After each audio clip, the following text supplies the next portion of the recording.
Welcome to the House by Video Store video blog. I'm William, and today with me will be Sean. And we're going to be talking about the 1992 film Twin Peaks Fire Walk with Me, which was the follow-up to the TV series Twin Peaks. They got canceled after its second season, and this movie came out pretty soon after the show ended and premiered at Cannes to boos, and even prompted Quentin Tarantino to say that David Lynch had gotten so far up his own ass he really can't be bothered to watch any of his movies going forward unless someone tells him that has changed. And coming from Tarantino, that's quite a statement. But at the time, Tarantino was what? Reservoir Dogs and From Dusk Till Dawn? Well, in 92, Pulp Fiction hadn't come out. Yeah. Dusk Till Dawn was like 95 or 6. Okay, yeah, so, that's right, yeah. So he, He was right on the... He was a pup then. Yeah. So this is a movie that, it's kind of an odd bird, and something we've seen a little bit more of today, in today's world, like Veronica Mars. After that show got canceled, they had a Kickstarted movie. Serenity was a movie that followed up the canceled TV series Firefly. And you've had a few instances of that, but this was a movie that really requires you to have intimate knowledge of everything that happened during the 2 seasons of the show. It required you to be in on David Lynch's style when he's not locked down to a 60-minute TV time block schedule. And it was a movie that strayed quite a bit from what the show was known for. Mm-hmm. So it really didn't please anybody at the time it came out, because the people who are the TV fans wanted a continuation of the show that was a sequel, and this was not that. It was kind of a sequel prequel a little bit. Yeah, but it answered some questions, but yeah. I think, and too, if you haven't seen the film or watched the show, don't watch the film first. It is a prequel, but at the same time, it reveals so much. It spoils the show for you basically because it's a prequel, but it's a great balance of being a prequel but not seeming insignificant because Laura Palmer's character, you never see her alive in the show. Basically, the show starts off and she's dead, but then as the course of the show goes on, you find out there's a lot to her character. Her character really gets built up based through her diaries and people talking about her. Yeah. And the movie, the awesome thing about the movie is it fleshes all that out and it lives up to it. And she does a phenomenal job playing that character. Yeah, the movie, when it came out, didn't get very good reviews from most people. The tide has kind of turned and it gets more generally favorable reviews now. But at the time it came out, pretty much the only thing that people kind of unanimously praised was Sheryl Lee's performance as Laura Palmer, because she had a lot more material to work with in the movie than she ever did in the show. Like we said, in the show, her character was dead. I guess we'll be doing full spoilers on this, because we're also going to do some speculation for what we think might happen in Twin Peaks Season 3, since there's been a lot of casting information released and no actual plot information, but there's, some stuff that I remember reading about Season 3, so we'll... back in the 90s if they had made it. So we can kind of sprinkle it in after we talk about Fire Walk with Me. And, this too, the movie is over 2 hours long. And this is a movie that I hadn't really watched until recently. Because I watched it, when I watched the series for the first time, 10 years ago. And I didn't really dig the movie too much back when I first watched it, because I was like, oh, there's this show, and then because I just heard about Twin Peaks, so I wanted to watch it. Then I watched it, and I was like, oh, there's a movie, and it's like, oh, that's not what I expected at all. So you have Chris Isaac, Kiefer Sutherland, David Bowie, Harry Dean Stanton, all these people that, spoiler alert, are pretty small roles that don't really give you any explanation for what happened. And in the case of David Bowie's character, he just kind of shows up for just a few minutes. And if you have the Twin Peaks, the missing pieces, the full Blu-ray set, that DVD that's in there has all of the cut material from the movie that they shot, which wasn't available until that set, I believe. Which was an hour and a half worth of content, right? Yes. Deleted and extended scenes. Because I think they said the original cut of the movie is close to 4 hours. So that's, all the material they cut is there. And you can watch it. It kind of, like I was telling him earlier, and I was rewatching some of it, a lot of it's, the audio mix isn't great because there's really no sound or no music and stuff built into it. So some of the scenes are a bit dry to watch. And it just kind of reminds me of watching rough cuts of stuff we do where you're like, oh, there's no sound in it. It looks kind of boring. But You do see a little bit more stuff with like Cooper and some interactions between characters that don't interact in the movie. Some of the TV series characters that did not appear in the final film have some scenes that were cut. So if you watch all the special features, you get to see a little bit more context for the movie. But I think at 4 hours, it would have been a bit much for even the most devout David Lynch fan to sit through. So the first almost half hour of this movie is Chris Isaac and Keith Sutherland. Yeah. And basically, they go to a town, and what I love, I liked the movie the first time I watched it. What I loved about the beginning of it is they go to a town, and the police force is not helpful at all. They're kind of at odds with them, and it's almost like an alternate version of what the show could have been, or it's like this, other town that kind of mirrors Twin Peaks in certain aspects, but other aspects is totally different. So it's kind of like almost an alternate reality. Yeah. But it sets up the events of some of the things that lead Dale to investigate some things and looking into some of the mysteries that happen in the show. But I forgot what I was going to say. Well, too, I think the point, it is kind of a mirror to Twin Peaks, but kind of the opposite, because when Cooper gets to Twin Peaks, everybody's super accommodating and helpful, and, he becomes BFFs with Harry Truman and kind of gets along perfectly with everyone. And in this one, it's an antagonistic relationship where the small town cops don't want the FBI there. And then one of the deleted scenes is actually Chris Isaac's character, Chet Desmond, fighting the sheriff. And if you watch it, it's probably a good thing they cut that. It's weird because I remember seeing that scene, and then a while back, and then I watched the movie again this week, and I didn't see it in there, and I guess I just remembered it. That stood out from the deleted scenes, though, because I was wondering, I thought there was a bigger confrontation with them. Yeah. Yeah.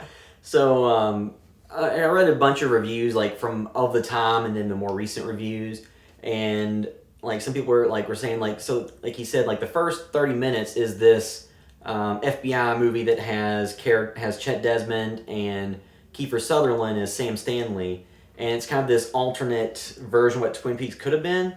And then once I finally kind of started getting into it, then it shifts back to Twin Peaks and the week leading up to Laura Palmer's death.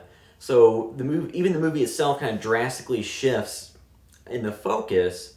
And then you have a little bit of interstitial stuff with Cooper, because Kyle MacLachlan had initially not wanted to be involved with the movie at all because he didn't want to get typecast as that character. And I think I've read some interviews where he said that they kind of felt abandoned by David Lynch because he just kind of disappeared from the show during the second season when they forced him to reveal Laura Palmer's killer, and he didn't want to. So I think he initially didn't want anything to do with the movie, then changed his mind, so they wrote him back in, which is why he has a relatively small part. And that's where you get kind of some prequel aspects with his character and his involvement and knowledge of the Teresa Palmer case, which is mentioned in the TV series. And then like you said, you have the David Bowie stuff, which could have been good for the TV series to tackle if David Bowie hadn't passed away. Yeah. Because I think I'd read that they were interested in having him come back, but due to the fact he passed away, they couldn't. And there are some characters that were in this movie that aren't returning to the series, like Kiefer Sutherland's not in the cast list, Chris Isaac isn't in the cast list, Harry Dean Stanton is, despite having a relatively small role in this movie. He was great in this movie, though. Yeah. He was awesome. He knocked it out of the park. What little scenes he had, he definitely brought that first part of the movie to life even more. But yeah, I think it's and I love Dale from the series, and we didn't get Laura Palmer in the series. We got her cousin. But I think it was smart to kind of lean on her character because if you would have got more Dale, it would have been more Dale, and you could have revealed some things. You kind of got what the show couldn't give you without any flashbacks or anything like that. So this whole story, one, it's fascinating on its own.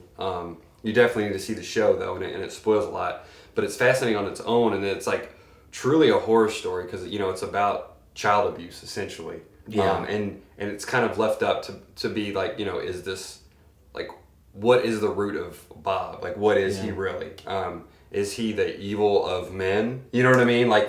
There's all of these things that you could kind of, if people wanted to dive into this and really break it down. Just like there's like classes and books on the philosophy of the Big Lebowski. Yeah. You know what I mean? There could be there could be whole classes on the philosophy of David Lynch just based on this film alone, not even the TV show. And I think it's just super interesting to see her character and basically, her spiraling out of control. And she's already, this is, like you said, a week before? Yeah, the week, and I made a mistake too. So it's not Teresa Palmer, it's Teresa Banks. It's Laura Yes. Palmer, so I messed up. So it's Teresa Banks as the character who they mentioned in the TV series of having a related case. And this one, you get to see the backstory on that. And two, you get to see more of the antics of Bob and Mike and the young magician boy. And yeah, because I think that young magician boy, he seems like that's David Lynch as a kid. Like he almost has the David Lynch hair, and he's wearing a suit, Yeah. Just when he's like wearing the mask, hopping in the parking lot, I feel like that was like a young David Lynch. And then you get to see more about the cream corn and was it Garzonvina? I forgot. Yes, yeah. What the word was, but it's about like the pain and suffering of men, and so the show had a lot of obscure elements. This has even more obscure elements, and was kind of more in line with the type of movies Lynch would make later, with like Mulholland Drive and something like Inland Empire, where it's a bunch of like layered subtext that you don't even know what it means. Yeah. Maybe he doesn't know what it means. It's just an artistic thing. And there's like an entire scene at the nightclub where it's all super loud music, and then you just have subtitles because you can barely hear what's being said. I love that scene. That's one of the scenes from this show or this film that never left my mind either. Yeah. It's just like so great on so many levels. It's a little, it's also too, you're seeing, is it Dana? Her friend Dana? No, it's Donna. Donna, Yeah. sorry. Donna. It's hard to keep all these names straight. Who's played by a different actress, unfortunately. And it's played by Moira Kelly instead of Laura Flynn Boyle. yeah, and neither one of them are on the cast list for the new season, I don't believe. Yeah, I don't believe so. Yeah, I think that's a character they're just gonna... Laura Flynn Boyle, she also had some plastic surgery done recently. Well, I don't know recently, but she's had some work done. So I don't know if any of that has to do anything with it, but there was like rumors that she was wanting to come back for career-wise, but I think that was like tabloid stuff. Yeah. But anyway, that scene is great because you see Laura Palmer, you see that she cares about her friend. She's not just totally a loose cannon. Yeah. She's very much conflicted, and she's struggling with kind of her own demons, but also too, she really cares about her friends, and she doesn't want her friend to go down the same path as her. And then they have like a little bit of weird sexual tension at points. Yeah. And two, like Ray Wise as Leland Palmer / Bob. Like you get to see more of that dynamic because on the show, when he's Bob, it's only revealed with the death of there's like one death scene he's involved in, and then like the aftermath when he's caught by the police and by Cooper. So this gives you a lot more insight into him when he's possessed by Bob, and it still leaves open questions like how much did Leland really know about what he was doing as Bob? I think this gives you an idea of what it looked like when he did it, but the show to me seemed to imply that he didn't, it was kind of like a mental block where he didn't have that information of what Bob had done as him until Bob left him and removed those barriers, and then that's when he died or killed himself. Well, there's a great scene too when after Laura Palmer comes into dinner and he's looking at her hands. Yeah.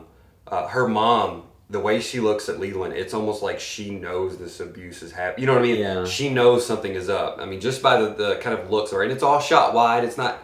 I mean, it's given some tight shots on her face, but I mean, if in that wide shot, you can kind of look at her face and you can see kind of her wanting to almost ignore it in a certain way, but at the same time, very frightened about what's happening. Yeah. And later on in the bedroom, after he's sitting on the side of the bed, it's almost like all of a sudden it hits him.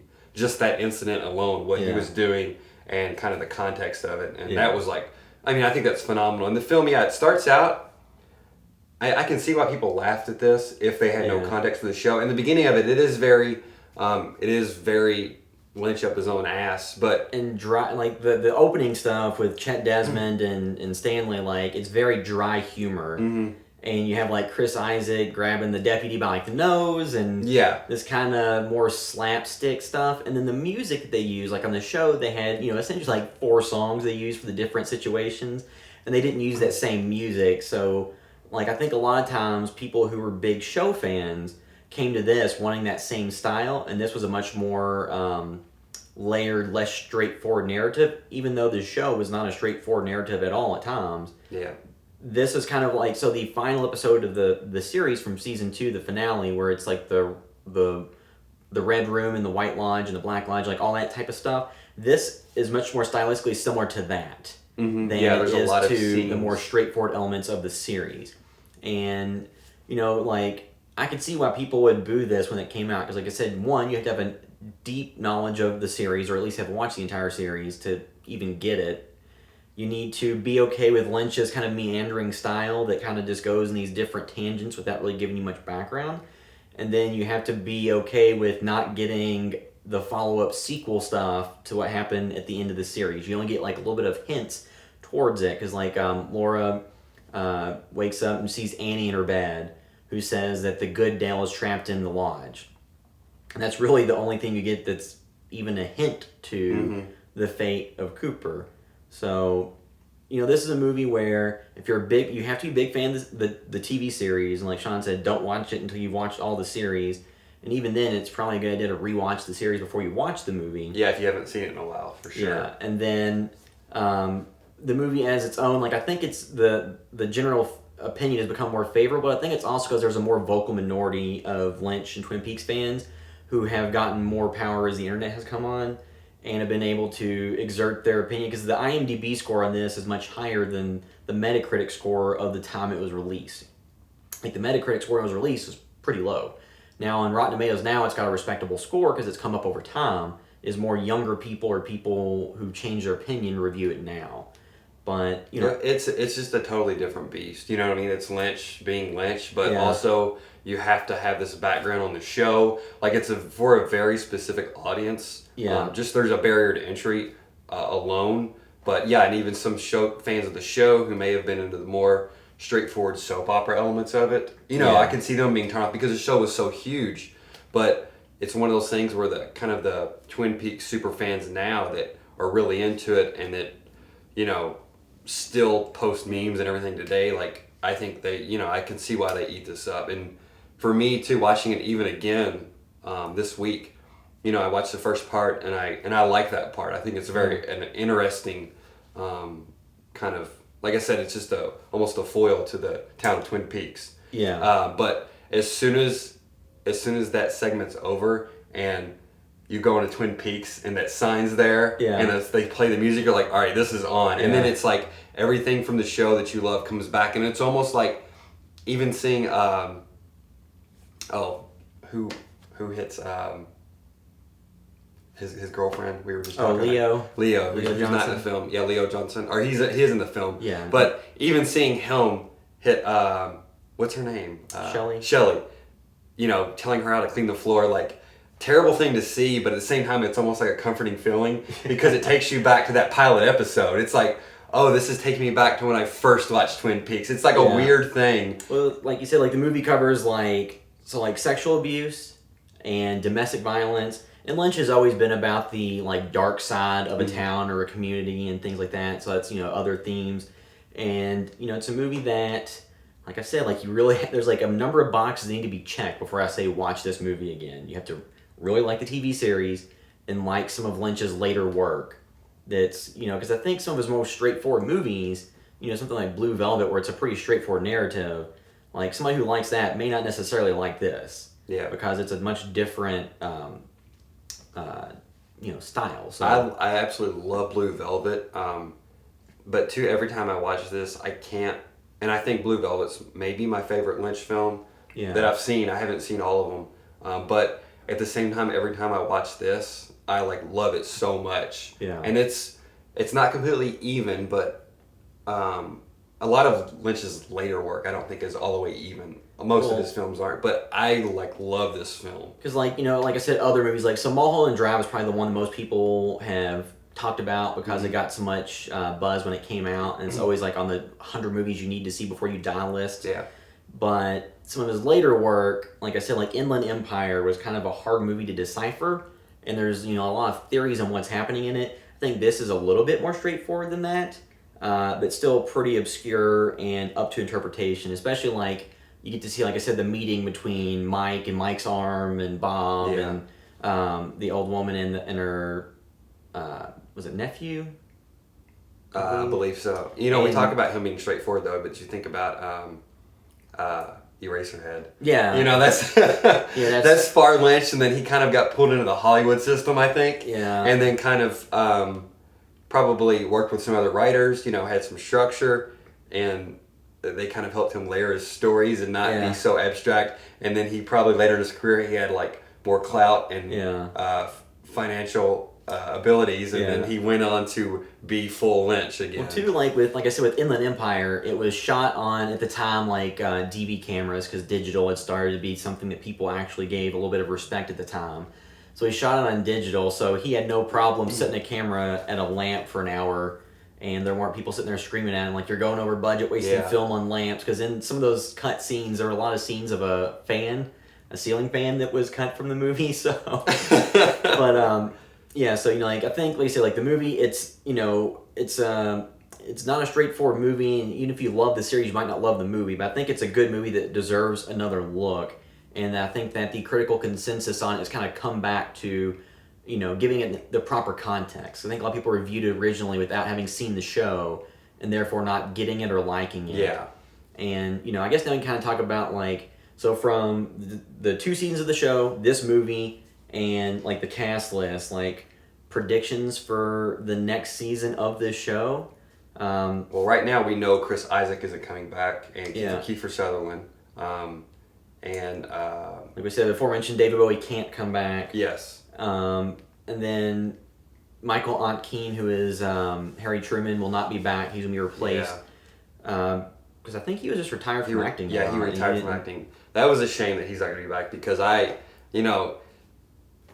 love him to death in the show. Great. Yeah. Granted, he's not like the greatest actor in the world, Yeah. but man, he like that was his role. You know what I mean? Perfectly Like, embodied the role and of that. the relationship between him and Cooper was just like so fun to watch, and it's a shame that he won't be back because that is like an old friend you want to see again because he was like a genuinely good guy in this town, you Yeah. know. And there was other good people in town. Well, I've seen there's some speculation that he was the devil and that he was the one that led Cooper to his demise. Like that's some of the fan theories that are out there. So some this is all not verified rumors, but I heard rumors that season 3, if they made a season 3 of the show, would have involved Major Briggs trying to go to the lodge to rescue Cooper once they figured out what had happened. Yeah, because he has experience, I guess, right, with the other side. Yeah, somewhat. Because then, like some of the missing pieces from the movie is like a later scene from Cooper. Doesn't it have like a later scene of him after the mirror stuff, where he has a little more context to it? Yes, he hits the head, then he's on the floor. Yeah. And he says that he just fell and hit his head. Yeah. Isn't that funny, Harry? Yeah. And he's laughing. Yeah. So you get so like I said, so that was some of the rumors I've read. There's some other plot threads from the show that were left open, like did Audrey Horne get blown up in that bank? Did Leo die by tarantula?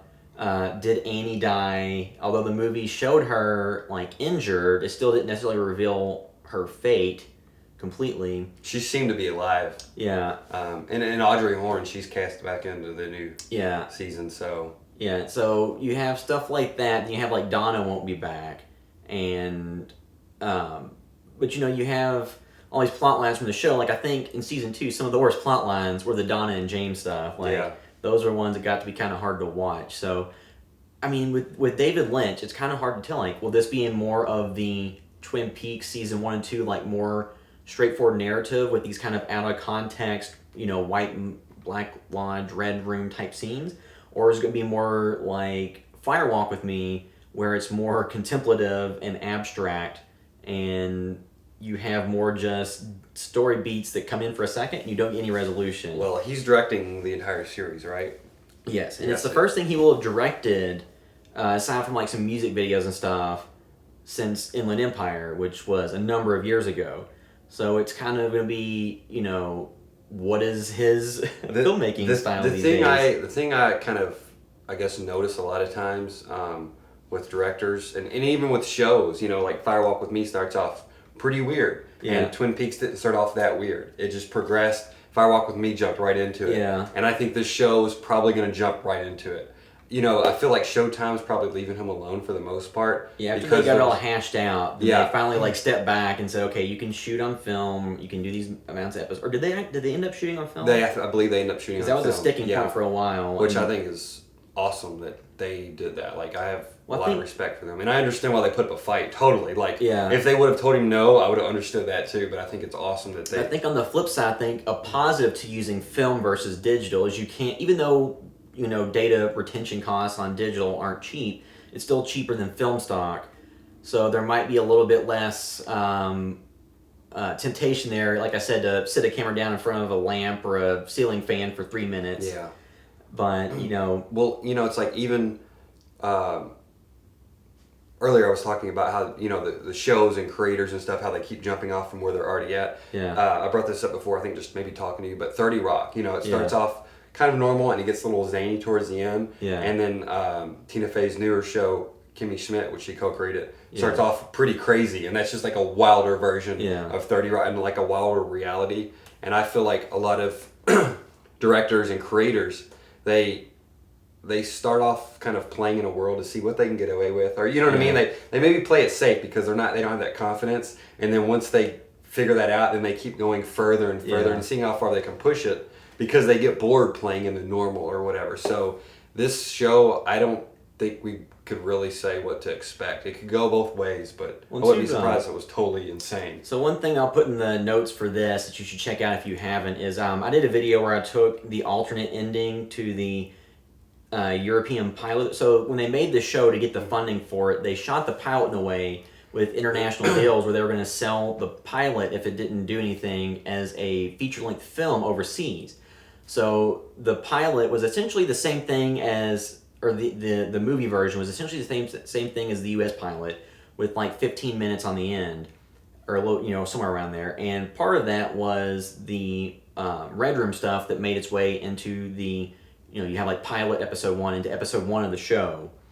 So you had that piece added on the end, and then stuff with Bob and Mike that resolved the story in a relatively straightforward way, where Bob was just a physical person, and, you know, he has an altercation with Mike. So check that out if you haven't. It's in the notes. It's just... The cinematographer, Ron Garcia, I believe, I was listening to American Cinematographers podcast, and he shot the pilot episode, and I think Firewalk with Me, but he said basically they had shot the pilot episode, and then there wasn't really much thought behind the end of it. How they're going to stretch it out. and they said Lynch was like, let's just go down to the basement here. We're going to shoot this real quick. And there was like no planning. And they just shot something real fast to like basically have an ending. Yeah. And they did not take it seriously at all. Because I guess that was, you know. It would have not been a satisfying conclusion to the story because it's essentially just them talking in a basement. That's what they said, they went in the basement. And it's the most that Bob has ever talked, and I think that kind of demystifies the character. And I get why they did it that way, and they ended up, you know, getting the show to series, so they didn't have to worry as much about that being the definitive version of how the story unfolds. But, you know, you see that, you see how the show, what it became, and what the movie was, and what Lynch has done since then, and you look at this massive cast list of, you know, includes people like Trent Reznor and Amanda Seyfried and, you know, all these people that have nothing. And then, you know, of course, Laura Dern's going to be in it, who, you know, worked with Lynch a lot. Yeah. So you have some Lynch regulars, some people like Trent Reznor. It's like, well, what's his role going to be? So you have all these crazy things, and I have absolutely no idea what to expect. I mean, they have to address what's happened with Cooper. I mean, that's a plot, but they may do it in an obscure way where you really still don't know. Or, I mean, they're not going to be able to address the stuff with, or they could with Chet Desmond, like what happened to him when he found that ring. Philip Jeffries, the David Bowie character, like they could even, you know, without having him in it, still discuss what happened. Mm-hmm. I mean, Cooper could come out and say, "Oh, Chet," and you know what I mean. Yeah. You know, and you have Gordon Cole, was played by David Lynch, who's back in it again, right? Yeah, who's been involved with all those stories. So theoretically, he could tie it together, if, you know, and he works in very obscure, odd ways. And so, you know, is this going to be a situation of, when I thought an interesting angle on it was basically, you know, all these characters from the show have grown up they're now the older ones in Twin Peaks. Yeah. And that's not my favorite way to handle things, but as long as they don't handle it straightforward, and then you have the Amanda Seyfried and the younger cast that is the new troubled youth that kind of devolves from there. But I hope very much that if they do that, they kind of they don't lean too far one way. Well, and two, like, the show very much had a feel of, like, the 50s, like, that type of vibe. And then, you know, it was shot in the 90s. So now you're talking about current day, where cell phones exist, smartphones, computers, It's going to be tablets, very weird. I was thinking that. I was going to be very weird to see them on the iPhones. How they integrate all that information and all that development into the story? Do they even do it at all? Like, do the black and white lodges have an internet presence? Like, has Cooper been blogging since the possession? You know, hopefully they handled it as well as X-Files did. Well, which did not handle it very well at all. So this is all stuff, like I said, like, we can speculate and say, like, well, they have to address Cooper. You know, like, the actor who played Major Briggs passed away, so, you know, he's not back. And there's a few instances of characters having passed away, or, like, the actors who played them. So one of my favorites is Jack Nance, who played Pete. Yes. That was in, you know, he's been in tons of Lynch films and stuff. I loved him so much. Eraserhead. Yeah, I was so upset to hear him when he passed away. Not because of the show, but back when he passed away. A good actor. Yeah, he was great. So you have a few characters like that who I think are kind of key pieces, but since they passed away, and then you have, like, you know, the plot lines that really aren't as interesting about, like, Bobby and stuff like that. But Bobby. I don't think they really announced too, like, what, because I know they had said initially what the number of episodes is, but I've heard rumors they've shot more than just, like, a one season amount, but that could have just been rumors. A season 3 prequel movie. But, you know, when all this stuff starts coming out, I'm sure that the marketing for it's going to be very obscure and not reveal anything, but and when is that coming out? It's kept undecided. Getting pushed back, yeah, and they've completed production on it. Yeah, like, when they posted the cast list, they said cameras have stopped rolling. And I believe that Showtime execs had said, like, they would really like to have something by the end of 2016 or early 2017. So it's still kind of unknown when it'll come back. It's been shot, though, and it'll be coming out at some point. And like I said, there's really not a lot that we can expect to happen aside from the fact they're going to have to address what happened with Coop. Or Cooper. Did anybody call him? A few people call him Coop. Yeah. But Harry S. Truman, I think he called him Coop. And then, and also, too, we probably messed up tons of facts. Yeah. And characters' names, so you can correct us in the comments, that's fine, but it's been a while since I watched the full season. Well, I've watched bits and pieces of it. It's been a couple of years, yeah. I love the beginning of that show. I've watched the beginning of it the most. Yeah, you watch, because season 1's only a few episodes, and then season 2, up until they reveal, like, once they do the Laura Palmer reveal, like, you know, Leland is Bob, then the show kind of trails off into all these disconnected plot lines that don't really land until they get back to, like, the last 2 episodes when Lynch came back. Mm-hmm. So, you know, it's kind of tough to me to watch the entire series from episode 1 to from the pilot to the last episode. I usually skip around a little bit with some of that season 2 stuff. But, yeah, like I said, I messed up earlier. Yes, Teresa Banks. Yeah. I don't know if there's been any other huge factual inaccuracies, but like I said, with the new season, I have no idea what to expect. I just have I have a suspicion that, like, they have to cover. You have to get a little bit more background on the White Lodge, in the Black Lodge, but they may introduce more questions than they answer, like Twin Peaks Fire Walk with Me did, and leave. Which I'm fine with that, because that was a great film. Yeah. It gave more context to the show. As long as the experience is great. Yes, yeah. What is your expectations on the quality of this show? So I think just plot. So I think there's a few things to take into account. Even though people on the show did a great job, even though, like, you know, of course, Kyle MacLachlan was great. Then, like, Miguel Ferrer, when he was in there, he was great, as always. And he's back. But you had a lot of the bit players. The acting on TV in the 90s wasn't what it is today, where you have Bryan Cranston and John Hamm and all these amazing shows on, you know, AMC and HBO and all these things.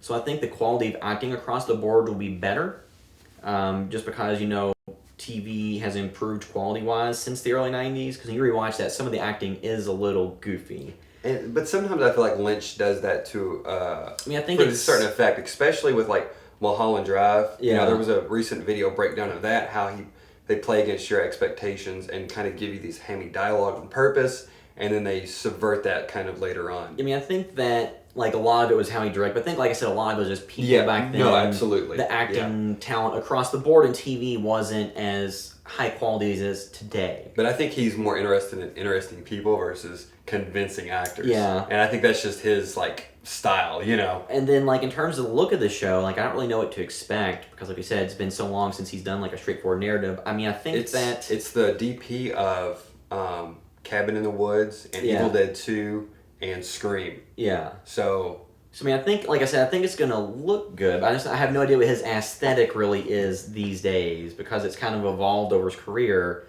and like I just hope that it's weird and entertaining and funny because and the show is so funny. And I hope that they focus on characters that drive the narrative and don't get bogged down in the soap opera elements, which I think he's kind of freed from with having full control over it at Showtime versus being on an ABC series in the 90s. They probably forced more standard plots on them. But, you know, beyond those like things like it being weird. Well, on and- Showtime too, that's also going to change the show.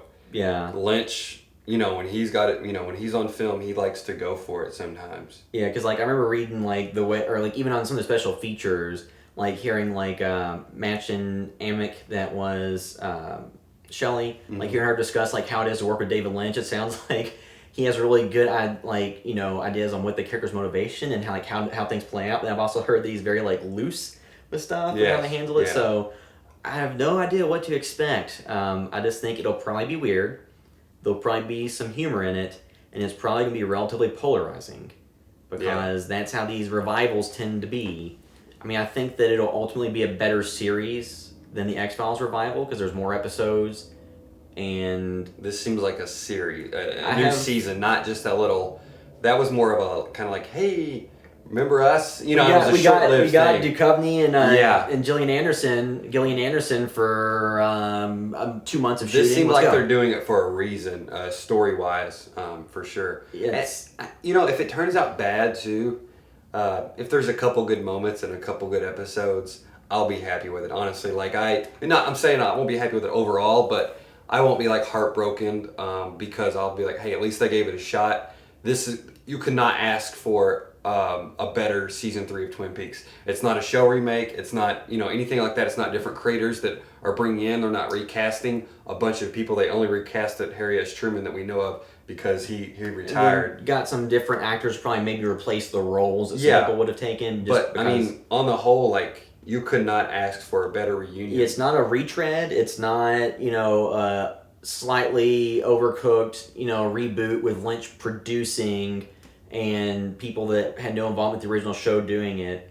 So, like I said, I have. Thank you, Showtime. Yes, and then it was kind of like stop and go for a while too, where it was on, then it was off, and then it was back on, and two, like I said, without Lynch having directed movies recently, it's kind of hard to know what to expect because, somebody like John Carpenter, who I love all the like a lot of his movies. There's a certain point where it seemed there was kind of like a line that he crossed where he kind of lost the magic that the earlier movies had. And even though he does some interesting things here and there, like his music has been great, like the Lost Themes, but a lot of his later movies, not so much. And with Lynch, he doesn't have really a big enough body of work with film recently to kind of know where he's at. I mean, he's done some weird projects, and he was on Louis, and I think he's directed some music videos, and he used to do like weather forecasts. I think he's on the Cleveland Show sometimes. Yeah, so he does all kinds of weird stuff, but it's kind of hard to get an idea of what his style is today. So there's really no way to expect what you're going to get off of a TV series, which he hasn't directed and show ran since Twin Peaks. So I for some reason I wouldn't be surprised if he hasn't even watched the series since it aired. Yeah. Like I wouldn't be surprised if he didn't watch it and thought, no, this is what I want to do. Yeah. And he knew kind of the basics, plot beats, and was like, this is where we're going now. Which that would be totally interesting too, because it would be, it would be definitely unexpected because he wouldn't even know. Him and Mark, I'm sure Mark Frost probably had done his research and kind of is there to anchor him somewhat. But yeah, I mean, so as more stuff comes out about this, we'll talk about it. But as of right now, there's really no way to know what to expect because they haven't released any set photos or any pictures, and they probably, if I have to guess, any advertisements or teasers or trailers they'll probably be relatively limited, showing nothing of substance, where you just get like a picture of this location, current day, or something. I feel like they'll probably send something out there that's gonna make a big storm across the internet. Like it'll be something weird. Somebody wrapped up in a plastic sheet. You know what I mean? Yeah. Some major character or alluding to something like a red room scene where it's Cooper dancing and doing weird stuff. they're gonna show one thing that's just gonna light everybody on fire, and everybody's gonna subscribe to Showtime that's fans of Twin Peaks for this. Yeah, so I guess we can kind of wrap this up, and like I said, no idea what to expect really, but as soon as they release anything, we will make sure to share it. But I guess that'll bring this discussion of Twin Peaks Fire Walk with Me and kind of random speculation on what the next season will be like. So that'll bring that to a close. Thanks for watching.